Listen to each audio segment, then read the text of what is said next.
Oh man, I hit the wrong button. So, the high RPM overheat situation with the 2010 E-Tech 300. First thing I did is I replaced the VST fuel pump itself. I had pulled off the first hose to see if we had water flow from here, and it smelled like gasoline, and sure enough the inside cooling pipe on the old one was bad, so I replaced it. In their brilliant design of the new part, these two hoses, they decided to flip-flop just to mess with you.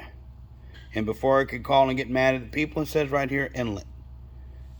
Can't you see where it says inlet? So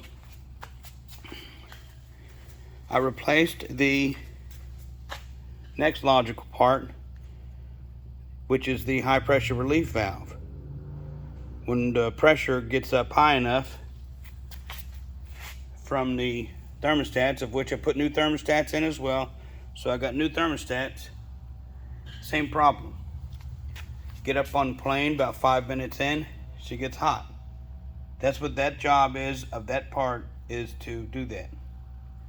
So the next logical piece is, well, perhaps the computer itself is getting hot. So I took that out, cleaned out those water passages, same issue. High RPM overheat. My next step was, well, perhaps there's an issue with the water pump itself. So it's a brand new water pump, brand new sleeve, brand new exhaust elbow piece there, and double checked the pipe, double checked, triple checked, quadruple checked that. So the water passage itself, the intake itself, the screens had the oversized screens, same issue. So I took off the heads. Maybe it's the water flow, right?